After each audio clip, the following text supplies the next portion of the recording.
wasiirka wasaaradda beeraha iyo waraabka dowladda koonfur galbeed ee Soomaaliya Maxamed Xasan Fiqi oo maalmiyaalkan safar shaqo oo reed Ingiliisiwe anka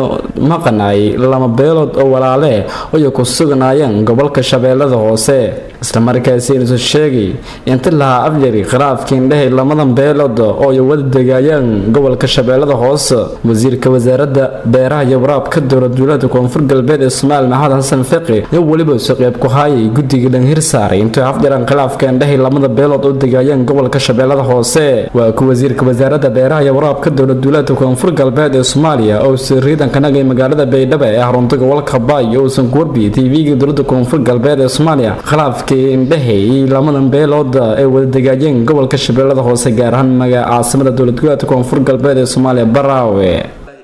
laga soo gaaro hal mar ayuu mashruucaas ka bilaabmi doonaa insha Allah karim wasaaraddu waxay leedahay isku duuyaal degmooyinkaas u magacaaban ayaga ayaa noo monitor gareyn doona ayaga la socon doona anagana waxaan u joogi doonaa xarunta howshaas aan ku meeri doonaa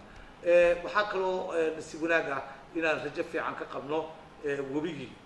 muxuu ahaa Shabeelle ahaa inuu soo foleeyahay inkastoo wabigu u baahan yahay daryeel badan iyo shaqo badan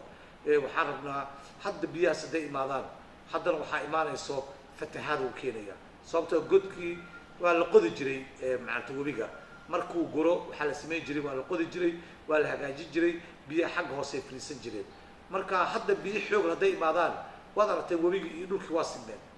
wabiga biyihii way fatahaadayaan fatahaadaasna shacabka dhibaato u geysanaysaa arrimaha aan ka soo hadalnay ka mid tahay wasaaradda macdanta iyo biyaha iyo wasaaradda beeraha iyo waraabka arrimaha ay samafalada kala soo hadleen hay'adaha international ka mid tahay in la helo buundooyin in la helo sidii loo celin lahaa biyahaasi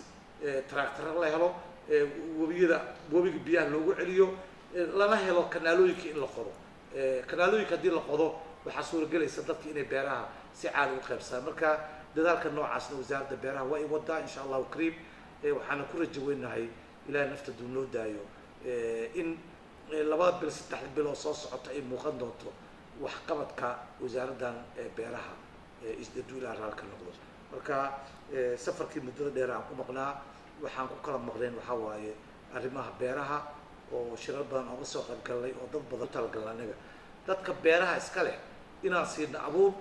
inaan siino lacag in la siiyo khudaar in la siiyo vegetables in la siiyo maxaa la jiray lacagtii ay wax ku qabsan lahaayeen in la siiyo cash ah intaas waxaan ugu talagalnay dadka maartay inay in loo qodo waro in loo qodo arrimahaas oo dhan waa arrimaha aan rabno in beeraha dib loogu celiyo beerahoodii sababtoo qofka beer ma falan karo hadduu dhaqaaleysan lacagta cash waxaan ugu talagalnay qofku inuu beer fasho shaahiisii iyo galeydiisii wuxuu ku gata suuqana inuu gacanta ku haysto marka 3 bilood iyo 6 bilood wax waa tabi karaa laakiin hadduusan lacag cash haysan ma suuragelayso waxyaalaha badan aan kula doodnay ka mid tahay waxaan ugu baaqayaa nimanka samafalada ah ee localka ee deegaanada koonfur galbeed ka soo jeeda ee shaqooyinka noocaas nasiib u helay ku guuleystay inay dadka siday tahay ugu adeegaan aysan isku dayin inay dadka masuqmaasuqaan anigana si dhow ayaan la socon doonaa hadduu ilaahay raalka noqdo wanaagsantii Masla Sala Mohamed Masla Raagi warbaahinta dowladda koonfur galbeed ee Soomaaliya Baydhabo